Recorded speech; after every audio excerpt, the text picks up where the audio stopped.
சோதனைகள் நிறைந்த இவ்வுலகிலே வெற்றி வாழ்க்கை வாழ்வதற்கு அருள் துணை வேண்டும்.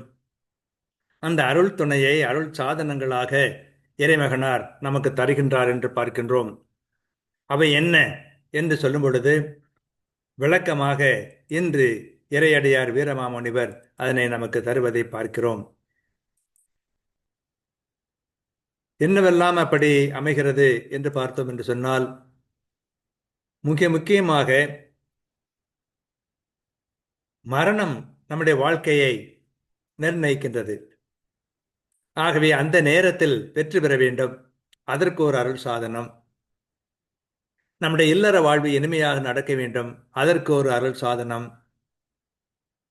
இவற்றையெல்லாம் நமக்கு தருவதற்கு கருவியாக வேண்டும். அதற்கு குருத்துவம் என்ற அருள் சாதனம். இப்படி 7 வகையான அருள் சாதனங்களை தந்திருக்கின்றார். இவற்றின் மூலமாக மனிதன் அறவாழ்விலே உயர்ந்து மலை போல நிமிர்ந்து நிற்க முடியும். அதனைத்தான் இன்றைய சிந்தனை நமக்கு தருகிறது.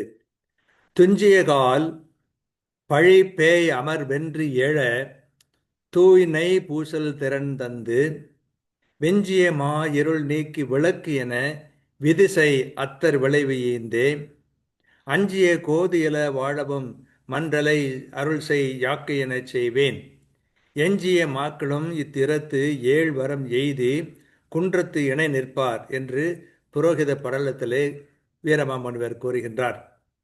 இதன் பொருள் என்ன என்றால், இறக்கும் வேளையில் பழம் பழிகொண்ட பேய் செய்யும் போரை வென்று எழுமாறு இறுதி பூசுதல் என்னும் தூய எண்ணெய் பூசும் தன்மை தந்து மெஞ்சிய பேருருளை நீக்கும் விளக்கு போல விதிமுறைப்படி அமைந்த குருக்களை தோற்றுவிக்கும் குருத்துவம் என்ற அருள் சாதனமும் தந்து அஞ்சத்தக்க காம குற்றம் இல்லாமல் மக்கள் நெறியாய் வாழவும் திருமணத்தை தெய்வ அருள் தரும் ஆதாரமாக செய்வேன். பாவ கேட்டால் மெலிந்த மக்களும் இவ்வாறு 7 வரங்களின் துணையை அடைந்து அறவாழ்வில் மலைபோல் நிமிர்ந்து நிற்பர் என்று ஆண்டவர் இயேசுடைய வாய்மொழியிலே சொல்லுகின்றார். அதாவது தெளிவாக சொல்வதென்றால், பேயின் வஞ்சகத்திற்கு தப்பி மரணம் அடைய இறுதி பூசுதல் என்ற அருள் சாதனம் தருவேன். காமத்தை நெறிப்படுத்த திருமணம் என்ற அருள் சாதனம் தருவேன். பேரிருளை விளக்கும் சுடராக விளங்கும்படி குருத்துவத்தை ஏற்படுத்துவேன். இவ்வாறு 7 அருள் சாதனங்களை தருவேன். இறைமகன் இவ்வாறு கூறி இவற்றின் மூலம் அறவாழ்விலே மலை போன்று மக்கள் நிமிர்ந்து நிற்க இயலும் என்று நம்முடைய நம்பிக்கையை தெரிவிப்பதாக இறையடியார் வீரமாமுனிவர் நமக்கு உணர்த்துகிறார்.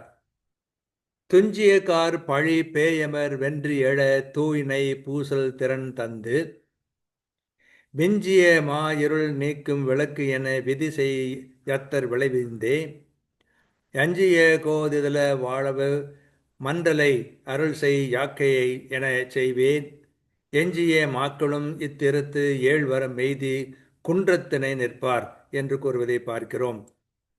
வாழ்க்கையின் வெவ்வேறு கட்டங்களிலே நமக்கு அருள் துணை தேவைப்படுகிறது. ஆகவே பிறப்பு முதல் இறப்பு வரை நமக்கு இந்த அருள் சாதனங்களை தந்து நிலை வாழ்வு பெறுவதற்கான வழியை வகுத்திருக்கிறார். அதனை தந்தவர் இறைமகன் என்று இறையடியார் வீரமாமுனிவர் நமக்கு சிறப்பாக சொல்கிறார். புரிந்து கொள்வோம்.